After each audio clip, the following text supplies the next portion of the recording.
Thanks for listening to this Barkercast Presents feature, Arrow Video's Candyman Blu-ray review, written by Rob Ridenauer, December 9th, 2018. In the fall of 1992, the world was introduced to a new horror movie by the name of Candyman. Based upon the wonderful Clive Barker short story The Forbidden, Candyman has become a true classic among the horror elite thanks to Bernard Rose's inspired directing, great performances from its main leads, the atmospheric score by composer Philip Glass, and most importantly, it's created one of the greatest screen villains of our time. The film went on to become a critical and financial success, but it has never been given a proper home video release. The previous DVD editions weren't very good, and the single-disc Blu-ray release I've heard wasn't much better. Fans have been clamoring for a better release of the film over the years, and thankfully Arrow Video has once again stepped in and produced another wonderful special edition from the Clive Barker library. It's almost as good as the Scarlet Boxset. The audio and the picture quality are the best of all the previous editions, and I can't imagine it getting a better treatment than this in the future. This is another limited edition. It's only being released in the UK, but American fans don't need to fret because Scream Factory has also produced their own edition as well. Contents for this edition include exclusive artwork by Gary Pullen, who does a lot of wonderful vinyl cover artwork for Waxworks Records. There's a 40-page perfect bound booklet that reproduces the original hand-painted storyboards by writer-director Bernard Rose. There's a fully illustrated collector's booklet featuring new writing on the film by festival programmer Michael Blythe. And finally, 6 postcard-sized original UK lobby-side reproductions, which you can see in one of the pictures I've shared below, along with some of Rose's hand-painted storyboard pics. There are 2 commentaries, with the first one being a very informative track with writer-director Bernard Rose and Candyman himself, Tony Todd. They do a good job of keeping things chatty. Some of my favorite bits are that they shot in the real Cabrini Green of Chicago and hired real gangsters to help them give the movie a more authentic feel. Rose had a lot of fights with the producers about Candyman being a sympathetic and tragic hero. Another interesting note is that Candyman was Rose's first script that he ever wrote for a film, and which almost caused the movie not to get made. I'm not going to go into all the details here, but it's a silly story about how the Hollywood system is ass backwards. Rose also has never seen either Candyman sequels and doesn't care to. That's probably a smart move on his part. The most outrageous revelations from the track come from Todd, who has pitched ideas for both a Candyman vs. Leprechaun and Candyman vs. the Crypt Keeper films. Yeah, I'm sure those would have struck Hollywood gold right there. And my question is, why would Candyman fight anyone? He also was never a fan of the floating out of the window scene. Rose loves Get Out, and Jordan Peele is mentioned more than once. Another revelation that I found annoying was that the producers forced Rose to cut the dancing scene with Helen and Candyman shorter because they didn't like the interracial context. Today, that scene would have stayed in. Rose also talks about the bonfire scene and how it was very scary to shoot. Finally, the ending was a reshoot, which I didn't know. This was a very good commentary and shouldn't be missed. The second commentary by Stephen Jones, who wrote Clive Barker's Shadows of Eden, and Kim Newman is actually my favorite of the 2 because these guys know their stuff when it comes to horror movies. They bring up interesting theories that open doors to look at the movie differently. I think the most interesting comment they make is how Candyman could actually be removed from the story and the movie would still work as a creepy psychological thriller. When Jones was doing some research for the commentary, he found that the original land of Cabrini Green was referred to as the Little Hell, with the interesting tidbit. And the most important point they make is that even though the movie has a lot of changes from the original story, Rose's direction doesn't affect the flavor of it. The rest of the features are broken up into featurettes. Be My Victim, an interview with Tony Todd. Todd talks about how at first he didn't believe the offer for the part was real when he was called by the producers. Originally, the studio wanted a more Eddie Murphy-type character for the role. This goes to show that producers never took the horror seriously back in the early 90s.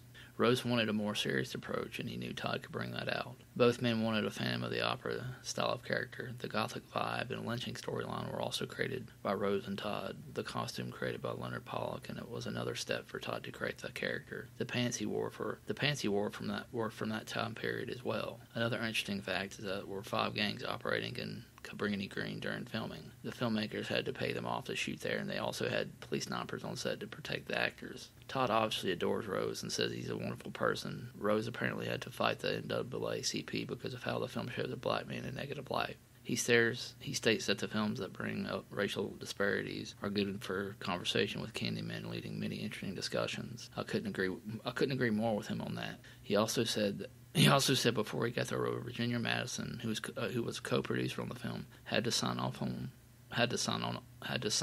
him to do it. They got along great during the making of the film. In the interview, he comments on how the Bees had their own trailer and had their own names. He also mentioned this on the Candyman Farewell to the Flesh Blu-ray release. Here's hoping that Todd gets to play the character again in the upcoming remake. It was always you, Helen, in an interview with Virginia Madsen. Virginia comes across like a very warm and compassionate person. She still has that beautiful smile that I've always loved about her when I first saw the film. Originally, the role of Helen was going to be played by Rose's girlfriend, and Madsen was going to be played by Bernadette. Of course, the gods of cinema interfered, and Rose's girlfriend got sick, and Madsen was given the role instead. She also had a lot of great things to say about working with Bernard Rose. He made her eat a lot of pizza because he wanted her to stay around throughout the movie. The way he approached the part was that she pretended it was her in those circumstances. She found that she shared a lot of the same qualities that Helen had. Bernard Rose hypnotized her in the scenes where the Candyman puts Helen in a trance. It really scared her, but she immediately wanted to do it again. After making that film, she decided she would never do it again, though. When the topic goes to talking about her co-star Tony Todd, the first thing she noticed about him was that he was quite beautiful and had a wonderful voice. He was also very handsome and gentle. The shot where Candyman breaks through the mirror to scare Helen was real, and she wasn't expecting it at all. It pissed her off that the filmmakers did that to her. But later, she found out that it took them a lot of convincing to get Todd to do it because he didn't want to. She has totally forgiven Todd today for that incident. She also relates the Candyman. She also relates the Candyman and Helen's love story to Phantom of the Opera, calling it an everlasting love. She comments on how all the cast was all very close, and even working with the bees was quite pleasant. She didn't, however, like working with in the burn makeup, though. She said that was very unpleasant. And finally, she still regards Candyman as one of her favorite movies. The Writing on the Wall, the production of Candyman, in an interview with Jane Ann Stewart. Once again, props were given to Rose for being great to work with. He knew what he wanted as far as the design went, and if he wanted a wall covered with fake feces, he was going to get it. A lot of her production designs are based on something real. They scouted with a location manager all over Cabrini Green to create a realistic look for the movie. The buildings there were built very inexpensively. Walls could easily be bashed through like in the movie. Stewart used the same aesthetic when crafting the sets for the film. When it came to craft Candyman's lair for the film, she believed it would be one of the spaces where the occupants of Cabrini Green lived. She talked to Rose about how the people had built the lair for him. She built the set so big that DP Tony Richmond had to ask her to remove 4 feet from the ceiling so he could get lights onto the set. The bonfire set was created by asking the city to bring in tons of trash. She built the path for the fire when Virginia crossed through the set. They practiced this a lot before shooting to get it just right so there wouldn't be any problems. Forbidden Flesh, the makeup effects of Candyman. Bob King, Gary J. Tunnicliffe, and Mark Coulier all talk about their experiences working on the movie. They were all hired to do the film after Hellraiser 3 Hell on Earth had finished filming. Tunnicliffe built all the effects for the film and even created the hook. It was going to be a much longer with a stump starting at the shoulder or the elbow. I'm glad they went against this idea. They tried to purchase Hook at first, but then decided to have it made by a blacksmith, which is where things get a little weird for them. They explained to the blacksmith that they all want what they wanted, and he seemed fine with it at first. It's when they came back to pick it up that the blacksmith refused to give it to them because he and his son believed in the good Lord Jesus. He also said they were also spawns of the devil. What an asshole. So Gary had to make it himself, which I think turned out better in the end. Things happen for a reason. They also talk about the effects for the chest reveal. A lot of the work they put into that was covered up by the bees, unfortunately. We were supposed to see lungs and the ribcage expanding in and out.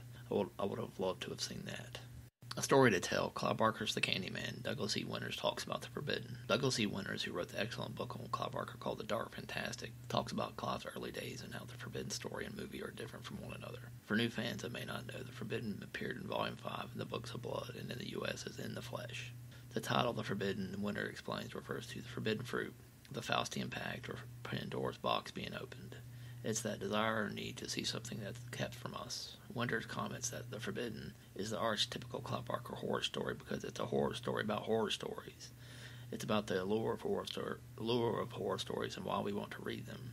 In Clive's story, the setting is in a slum in Liverpool where a woman who is fascinated with graffiti and how that fascination leads her into the chaotic world of myth and legend. Eventually, she comes to know this creature known as the Candyman, a forgotten god who's brought back to life because of her fascination with his acts and the community that also believes in him. It's a fascinating look into the story and how Bernard Rose fell in love with it so much that he wanted to make an adaptation of it. Urban Legend, Unwrapping Candyman, an interview with Tan Nannery, Dew, and Stephen Barnes. Tin and Reeve Dew and her husband Stephen Barnes are American authors who really love Candyman. They talk about how they were happy that it was a horror film with African Americans in it. They appreciated the political awareness of the story and how poverty played a large part into creating another underlying subtext that made the setting itself a monster.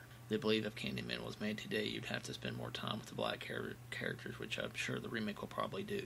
I really agreed with them when they said how the film pleases both black and white audiences alike. They also say it helped that Bernard Rose wasn't American, so he could look outside the U.S. system to make a film that would be more honest in its storytelling. The rest of the first disc has the original theatrical trailer, an image gallery, and 3 Bernard Rose short films. Disc 2 contains the original UK theatrical version that contains a few seconds of extra gore in the scene where Candyman kills the psychiatrist. It's really very little and doesn't affect the scene at all. I'm still glad that they made it available for the fans for this release. The only other feature on this disc includes the Cinema of Clive Barker, The Divine Explicit, a brand new interview with Clive Barker. This is no doubt my favorite feature on the entire set. It's been a while since we've last heard from Clive, and he has much to say about his films and why he loves what he does. He also gets very personal in this interview, but I like to leave everyone to experience these moments for themselves. I can't stress how well done this interview is. Sadly, it's only exclusive to this release, and I highly recommend it to any Clive Barker fan. I think this is the definitive version of Candyman. Like I said before, you really can't outdo this version. It will be curious to see if Arrow Video will eventually release this into a single disc version in the future. If they do, I think you should release it stateside with the Clive Barker interview included. Every fan deserves to see that. This edition comes highly recommended.